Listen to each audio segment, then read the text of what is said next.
Olá, bem-vindas à terceira aula. E nessa aula a gente vai dar um pouco mais de continuidade ao assunto que falamos na aula anterior a respeito de estabelecimento de crenças. Então já conceituamos aí o que é uma crença, quais são as crenças disfuncionais que nos cercam, né, de desvalor, desamor, desamparo. Falamos também um pouquinho a respeito de uma crença negativa e de uma nova crença, do quanto a gente precisa se exercitar no nosso dia a dia, né? E observar isso, de nós pegarmos uma crença que é negativa e anexarmos aqui verdades, tá? Então falamos sobre tudo isso. Mas agora eu quero aprofundar um pouquinho mais com vocês a respeito daquilo que nós falamos sobre uma tríade cognitiva, né?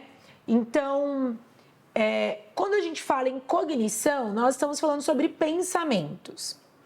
E eu quero estabelecer aqui com vocês algo que eu julgo assim essencial na nossa vida para nos dar a capacidade e nos ajudar a nós conseguirmos nos desenvolver emocionalmente e alcançar tantas coisas que a gente precisa alcançar na nossa vida, tá? Então, essa é uma capacidade que a gente precisa desenvolver em nós, que nós precisamos crescer dentro dela. E eu me lembro que, a partir do momento que eu desenvolvi essa capacidade em mim, gente, muita coisa na minha vida melhorou. A partir do momento que eu me submeti a um processo terapêutico, no caso que foi aonde eu aprendi, e não que esse curso substitua a terapia, jamais, tá, gente? Até porque uma das coisas essenciais no processo terapêutico é a escuta. Mas eu tô trazendo conteúdos aqui para vocês que eu trabalho dentro de consultório com pacientes, né? Que a terapia cognitiva comportamental traz muito e é o que nós temos hoje de mais científico, com maior cientificidade dentro da psicologia, que é a psicologia baseada em evidências, que realmente tem uma cientificidade muito alta. Então, são esses os elementos que nós utilizamos hoje dentro de uma terapia para ajudar o paciente a se desenvolver, para levá-lo a um desenvolvimento, tá? Eu quero compartilhar com vocês um pouquinho, até antes de dar continuidade ao conteúdo de fato que eu quero continuar trazendo para vocês e exemplificar essa questão das crenças na minha própria vida. Eu achei bacana trazer o meu exemplo, porque talvez quando a gente ouve o exemplo de alguém, a gente consegue se identificar e a gente consegue se colocar, né, mais facilmente sobre isso na nossa vida, entender na nossa vida onde está isso. Eu fui criada numa família em que somos em 4 filhos. E eu sou a filha mais nova. E o que acontece? Um dos meus irmãos sempre deu muito trabalho dentro da escola, né? Hoje isso a gente até ri, assim, em família. Mas sabe aquelas crianças bem levadas, terríveis? Era um dos meus irmãos. E por meu irmão dar muito trabalho dentro da escola, por algumas vezes ele era convidado a ir para alguma outra escola. E o que acontecia nisso? Por muitas vezes, minha mãe trocava o meu irmão de escola para ver se ele melhorava o comportamento, se as coisas melhoravam. E nós, irmãos, íamos juntos. Só que como eu era a filha mais nova, né? O que acontecia?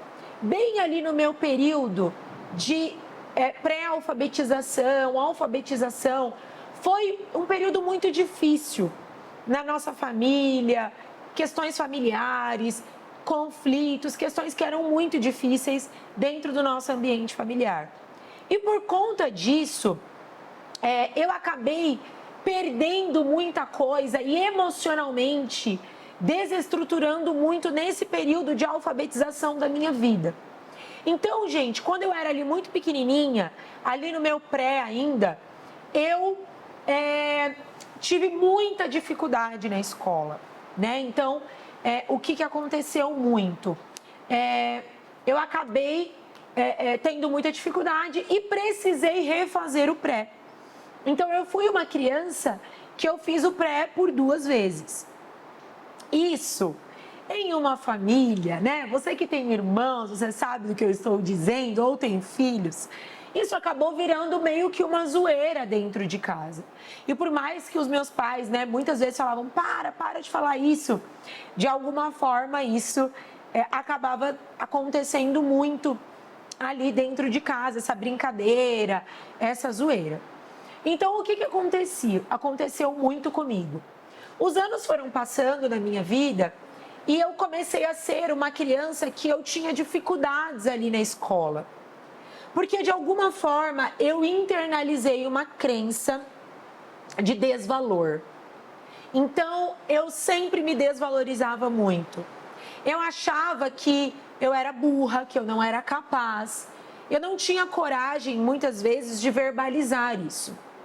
Mas sempre que eu tinha que me deparar com um desafio, então, por exemplo, quando eu ia fazer uma prova, quando eu tinha uma prova oral, quando eu fui fazer vestibulares, qualquer desafio que eu me deparava, por mais que eu soubesse, por mais que eu sempre fui uma ótima aluna, que tinha boas notas, eu carregava essa desvalorização.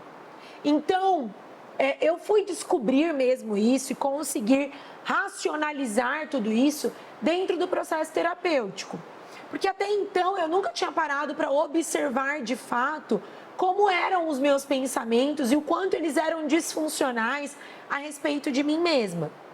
Mas a verdade é que eu fui caminhando a minha vida toda com essa crença. E o que aconteceu? Eu me formei na escola. O período de fazer vestibular foi um período muito difícil para mim, porque foi um período que eu não conseguia acreditar na minha capacidade. Perceba, gente, olha só aquilo que eu falei a respeito de crenças.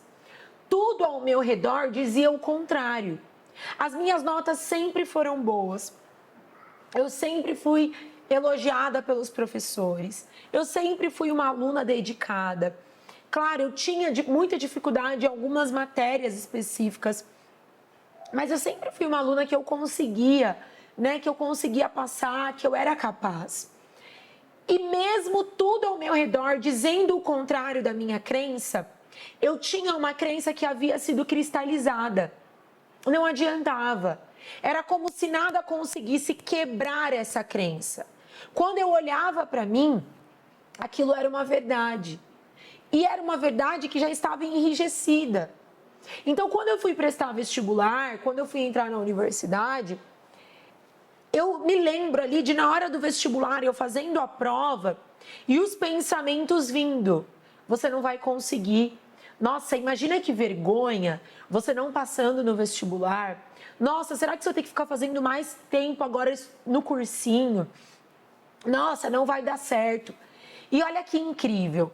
Eu passei numa ótima colocação na universidade e eu me lembro de que quando eu peguei aquela colocação, eu chorava sozinha, ninguém sabia. E eu olhava para aquilo e dizia para mim mesma: eu sou uma farsa. Eu não sou uma verdade. As pessoas acham que eu sou inteligente.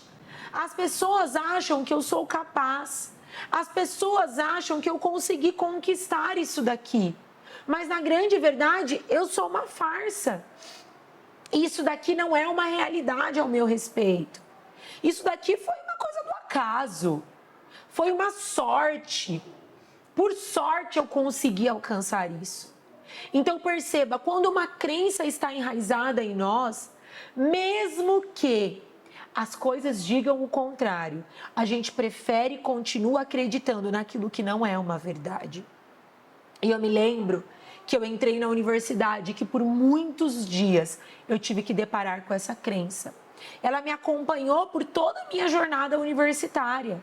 Por tantas vezes esses conflitos eu chorava, era tão difícil, porque é como se, por mais que eram brincadeiras na minha infância, mas aquelas vozes viessem e me dissessem o quanto eu não era capaz, o quanto eu não era boa, o quanto eu nunca seria o suficiente, o quanto eu não seria uma boa profissional. E aí eu me formei. E sabe o que aconteceu após eu me formar? Eu não consegui exercer a minha profissão, porque eu continuava acreditando que eu não era capaz. Eu me lembro de muitas vezes o André dizer para mim: Esther, por que você não começa a atender? Existem tantas pessoas que podem ser abençoadas pelo seu trabalho. Há um propósito de Deus nisso. E eu falava: André, não. E eu me utilizava de muitas desculpas. E eu vou te explicar nessa aula aqui o que são essas desculpas.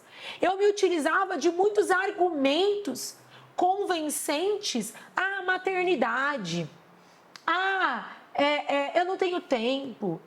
Mas agora eu estou desatualizada. Eu me utilizava de muitas coisas. Para quê? Sabe por quê? Porque eu não queria encarar os meus medos.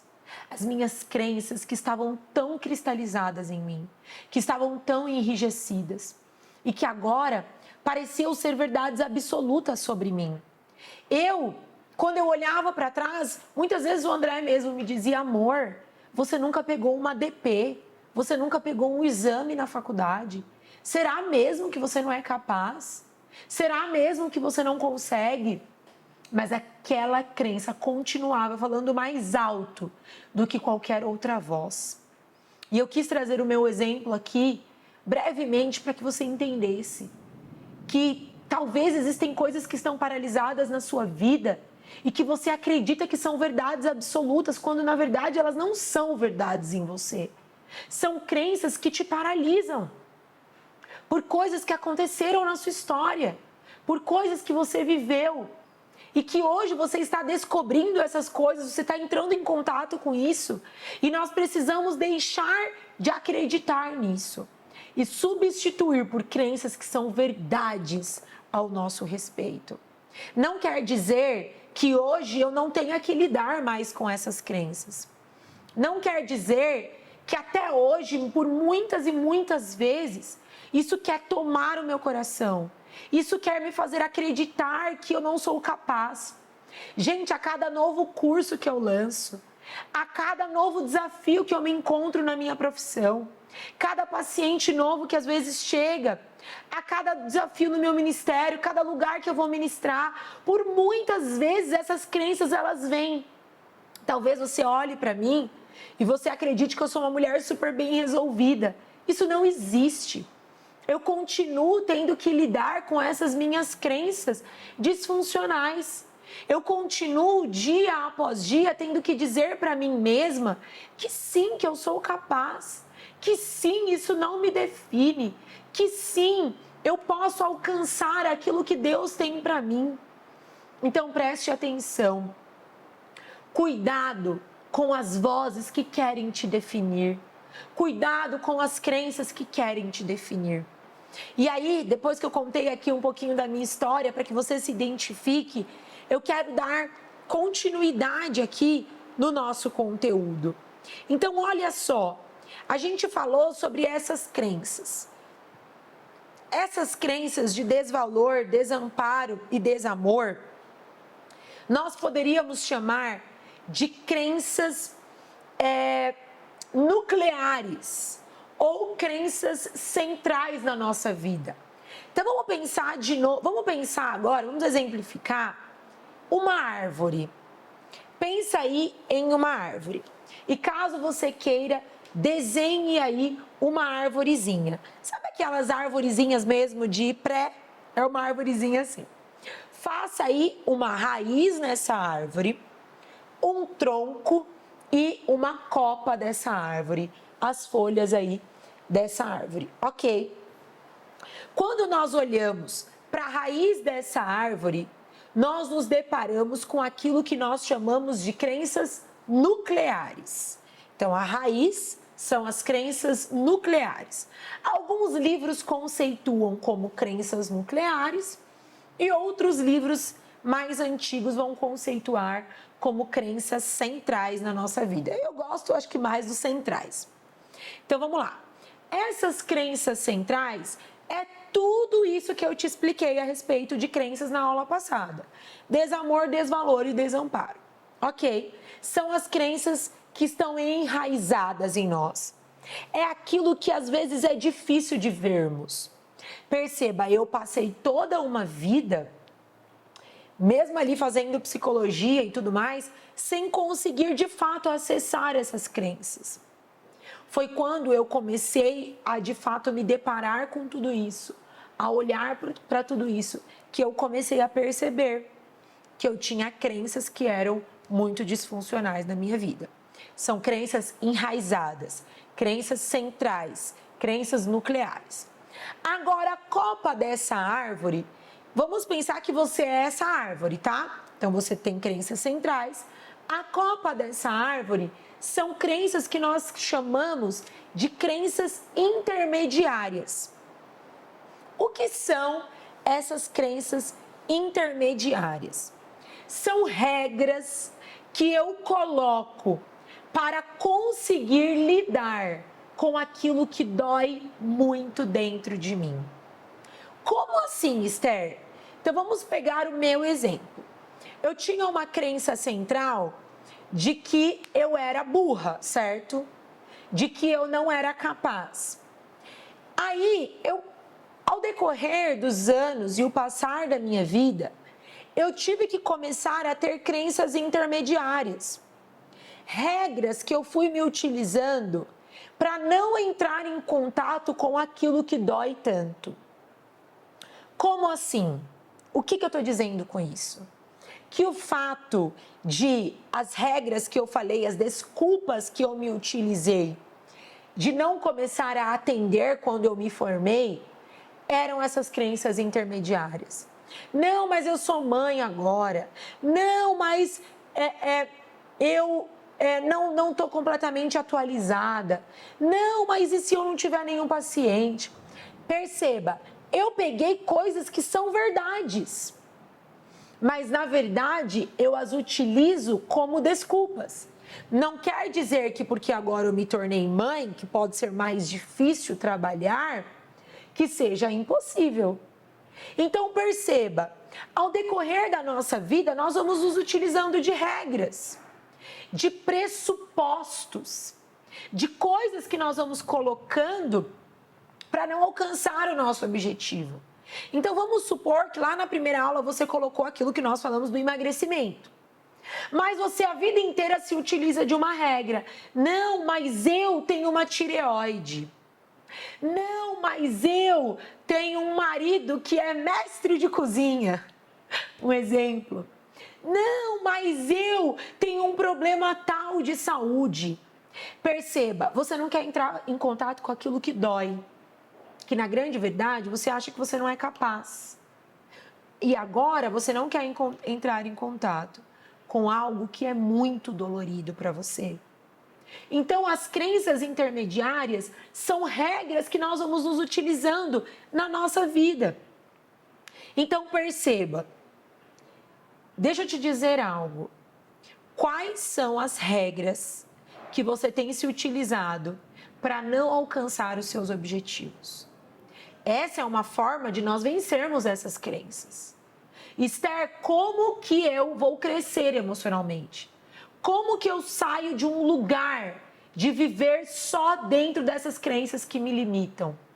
Quando você começa a ver essas regras e você começa a quebrar cada uma dessas regras, cada um desses padrões comportamentais que você se habituou, que você de alguma forma foi colocando como verdades na sua vida. Então você vai olhar para essas regras e você vai quebrá-las. Olha para essas regras e quebra. Enfrenta. Eu tive que enfrentar. Até hoje eu tenho que enfrentar. Quando eu estou diante de um desafio que me vem um pensamento que eu sou burra, que eu não sou capaz, que eu não vou conseguir, que não vai dar certo, eu preciso enfrentar. Eu preciso olhar para mim mesma e falar, não, eu vou enfrentar. Eu sou capaz, sim. Eu consigo, sim. Eu tenho... E começar a dizer verdades ao meu respeito. Então, vamos lá. Crenças centrais ou crenças nucleares é a raiz. Tronco dessa árvore. Crenças intermediárias. São as regras que eu me utilizo. Agora, a copa dessa árvore e as folhas dessa árvore são os pensamentos automáticos. E aí, nós vamos encerrar falando sobre pensamentos automáticos. O que são pensamentos automáticos? O nome por si só já diz, né? São aqueles pensamentos que vêm à nossa mente sem que a gente se dê conta. Então, sem que eu me dê conta, os pensamentos eles começam a aparecer na minha vida. Então, quando os pensamentos, eles denunciam quais são as crenças que eu carrego. Então, por exemplo, eu falei para você que eu tinha uma crença de desvalorização, de desvalor. Quando eu ia fazer uma prova, qual é o primeiro pensamento que vinha? Você é burra, você não é capaz, você não vai conseguir, você vai tirar 0, você vai reprovar. Pensamento automático é isso. É a ponta do iceberg de uma crença que eu carrego. Então, para cada etapa, para cada questão da nossa vida, você vai começar a observar muitos pensamentos que vêm. E normalmente a gente não para observar os nossos pensamentos. A gente não é ensinado a observar pensamentos. Porque quando observamos pensamentos, automaticamente começamos a lidar melhor com as nossas emoções. Mas ninguém nos ensina. E é por isso que você está aqui nesse curso, para que você saiba como lidar melhor com as suas emoções. Então, uma maneira de lidar melhor com as nossas emoções é descobrindo quais são as nossas crenças. E agora eu preciso enfrentar isso. Uma das formas de enfrentamento é observar quais são os pensamentos recorrentes. Então eu comecei a observar que era muito recorrente esse tipo de pensamento, de que eu não ia conseguir, de que eu não ia dar conta, de que eu não era capaz, de que eu era burra, de que outras pessoas eram melhores do que eu. Era muito recorrente. E esses pensamentos, eles me atormentavam em muitos momentos. Eles se tornavam assim gigantescos dentro de mim. Eles se tornavam obsessivos dentro de mim. Então isso são pensamentos automáticos. São pensamentos que vêm sem que a gente espere. Você não quer pensar naquilo, mas aqueles pensamentos aparecem. Esther, como que eu lido com isso? Uma forma muito incrível de nós lidarmos com os nossos pensamentos é quando nós separamos, quando nós dividimos o pensador do pensamento. Então, peraí, eu sou a pensadora aqui e eu tenho um pensamento. Eu preciso olhar para isso e eu preciso, de alguma forma, conseguir me distanciar disso. Eu preciso olhar para isso e falar, não, peraí, eu sou a Esther e não quer dizer que esses pensamentos me definem. Então eu vou olhar de frente para esses pensamentos. Essa é a primeira forma. Se você quiser anotar aí como vencer pensamentos disfuncionais. Você vai olhar de frente. Significa enfrentar voluntariamente seus pensamentos, emoções e comportamentos com boa vontade, curiosidade e gentileza. Então, talvez por muito tempo você teve medo de se deparar com esses pensamentos. Normalmente, gente, a gente tem medo de parar para olhar para pensamento. Vamos supor que você tem pensamentos recorrentes de trair o seu marido, de pensar em outros homens. O que a gente é ensinado biblicamente? A expulsar um pensamento, biblicamente não, perdão. Muitas vezes dentro da igreja, a repreender um pensamento, sai no nome de Jesus. Mas não é essa forma. Essa forma não adianta. Se eu falar para você assim, ó, não pense em um elefante. O que você acabou de fazer? Você acabou de pensar em um elefante. Então preste atenção. Não pensar não é a forma que nós vamos lidar com esses pensamentos. Nós precisamos olhar de frente. Então você precisa começar a anotar, a pensar, a observar o que eu venho pensando. Quando eu vou trabalhar, quando eu tenho uma discussão com meu marido, quando eu vou para a faculdade, quando eu vou fazer uma prova, quando os meus filhos dão um trabalho, o que eu penso? Quais são os pensamentos mais recorrentes que vêm a mim? O que eu penso muito? O que eu penso em excesso?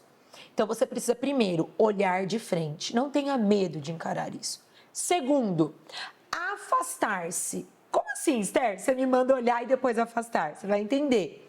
Depois de enfrentar e olhar, é necessário desassociar-se deles e observá-los pelo que são. Apenas pensamentos, apenas emoções. Gente, nós nos definimos muitas vezes pelos nossos pensamentos. Mas esse pensamento de que eu sou burra é só um pensamento. A gente aprendeu na nossa vida a dar muito crédito, a dar muito valor a um pensamento, quando na verdade muitas vezes são apenas pensamentos.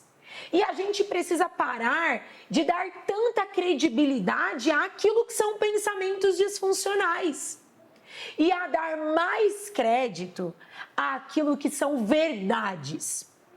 Então, peraí, foi o que eu te falei. Eu preciso me afastar desse pensamento. Eu sou o pensador. Eu não sou o pensamento. O que me define não é o meu pensamento, mas o que me define é a pensadora que eu sou. É quem eu sou. Ok? Terceira coisa, ser coerente com os seus valores. O que é isso? Então, como eu venço pensamentos disfuncionais? Olhando de frente, afastando. E terceiro, preciso ser coerente com os meus valores. Criando o espaço necessário entre o pensamento e o pensador, podemos começar a nos conectar mais naquilo que realmente nos interessa. Nossos valores e nossas metas mais importantes. Presta atenção para tudo. Eu tinha um pensamento de que eu não era capaz, de que eu não era burra, de que eu não iria conseguir. Mas um dia eu olhei para os meus valores e eu me emociono em pensar nisso. Porque um dia eu olhei para o que eu queria alcançar. Um dia eu olhei para você que está aí do outro lado e falei, Esther, para de acreditar que você não é capaz. Para de acreditar que você não vai conseguir alcançar os seus sonhos. E olha para os seus valores, olha para os seus objetivos, para as metas que você tem à sua frente. Para as milhares e centenas de pessoas que podem ser alcançadas. E talvez não são milhares, não são centenas, mas talvez é o nosso filho, é o nosso marido, são as pessoas à nossa volta que vão ser transformadas e restauradas. Quando você assumir o seu protagonismo, quando você assumir a mulher que você é. Quando você assumir que sim, você está acreditando em coisas que não são verdades, que são só pensamentos. Então você precisa ser coerente com os seus valores, com a missão que você carrega.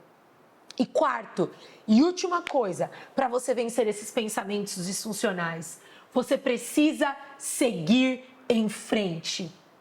Siga em frente, fazendo pequenos ajustes, pequenas melhorias que possam ir construindo uma vida muito mais significativa.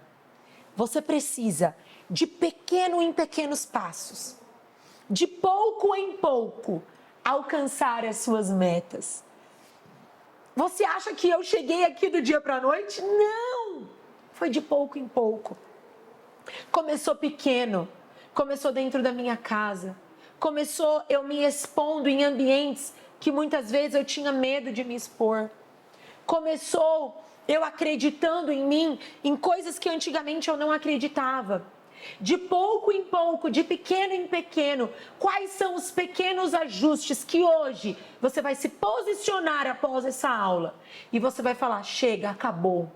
Eu não vou mais viver com base só em pensamentos, só em emoções, que muitas vezes não são verdades. E se posicione a partir de hoje. Ok, você é protagonista, você não é coitada. Você não é vítima da sua história. Você não é vítima dos seus pensamentos. Você não é vítima daquilo que aconteceu com você. Você é protagonista. E antes de nós encerrarmos, eu quero deixar 2 indicações de livros para vocês, para nós fecharmos esses assuntos aqui, né, de crenças, de pensamentos, de agilidades emocionais. O primeiro é um livro que chama Agilidade Emocional. Incrível, da Susan David. É um livro incrível, Agilidade Emocional. Tá bom? Você encontra na Amazon, no Mercado Livre. O segundo livro é Em Busca de Sentido, do Viktor Frankl. Em Busca de Sentido. Também é um livro sensacional e incrível. Então, eu quero deixar essas 2 indicações. Se você deseja crescer mais nesse assunto, todos esses conteúdos eu retirei desses livros, desses estudos. Então, fica aí a minha indicação para você, tá bom? Então, muito obrigada por ficar comigo aqui nessa aula. E vamos agora para a nossa próxima aula, que nós vamos falar sobre autoestima e que tem muito conteúdo rico para você também. Um beijo e até a próxima aula.